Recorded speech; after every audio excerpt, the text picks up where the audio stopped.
क्या Iran surrender करने वाला है? क्या ईरान युद्ध खत्म करना चाहता है? क्या बैकडोर डिप्लोमेसी काम कर गई?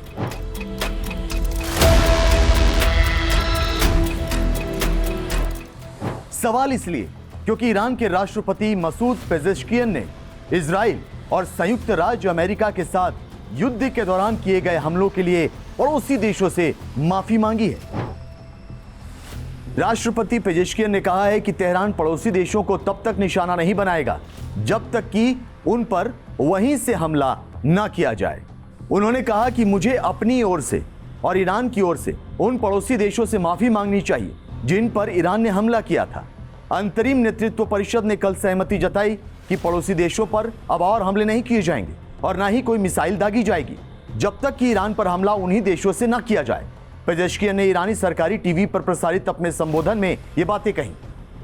हालांकि पेजेश्कियन ने जोर देकर कहा कि तेहरान आत्मसमर्पण नहीं करेगा। उन्होंने कहा कि दुश्मनों को ईरानी जनता के आत्मसमर्पण की अपनी इच्छा को अपने साथ कब्र में ले जाना चाहिए।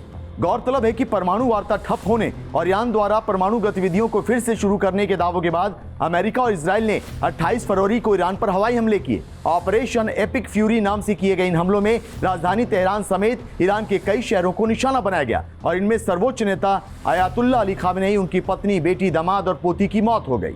इसके बाद तेहरान ने इजराइल और अमेरिका के सहयोगी देशों पर मिसाइल और ड्रोन हमले किए। ये हमले मुख्य रूप से Dubai, Abu Dhabi, Qatar, Kuwait और बहरीन पर किए गए। इन हमलों की वीडियोस में भारी तबाही दिखाई दे रही है। पिछले सप्ताह दुनिया के सबसे व्यस्त हवाई अड्डे दुबई इंटरनेशनल एयरपोर्ट के पास हुए हमले में 4 लोग घायल हो गए थे। ईरानी हमलों में पॉश पाम जुमेरा डेवलपमेंट और बुर्ज अल अरब लग्जरी होटल भी शामिल है।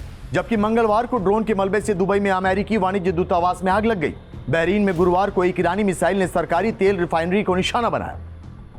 लेकिन अब ईरान कह रहा है कि वो खाड़ी के देशों पर अटैक नहीं करेगा। सवाल ये उठता है कि क्या ईरान का हृदय परिवर्तन हो गया? दरअसल ईरान को डर है कि इजराइल और अमेरिका के खिलाफ जंग में अगर वो अपने पड़ोसी देशों को टारगेट करता है तो वो भी उस पर हमलों की इजाजत दे सकते हैं। ऐसा हुआ तो ईरान पर चौतरफा बम बरसेंगे और वो चाह कर भी कुछ नहीं कर पाएगा। ईरान को संभलने का भी मौका नहीं मिलेगा।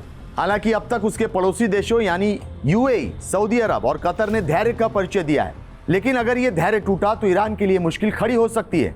वहीं कयास तो ये भी लगाए जा रहे हैं कि ईरान के राष्ट्रपति मसूद पेजेश्कियन और विदेश मंत्री सैयद अब्बास अराक्ची अंतरिम सरकार के मुखिया हो सकते हैं। जी हाँ, कहा जा रहा है कि बैकडोर डिप्लोमेसी और बातचीत के अलग अलग चैनल्स के जरिए अमेरिका ने इन्हें साध लिया है और अब ये युद्ध जल्द खत्म हो सकता है। शायद यही वजह है कि ईरान ने फिलहाल मिडिल ईस्ट के दूसरे देशों पर हमलों से तौबा कर लिया है। ये वीडियो अच्छा लगा हो तो इसे लाइक जरूर कीजिएगा और कमेंट बॉक्स में जाकर अपनी राय रखिएगा। और हाँ, भारत बज़ लाइव को लाइक और सब्सक्राइब करना मत भूलिएगा। भारत बज़ लाइव, हर खबर में भारत।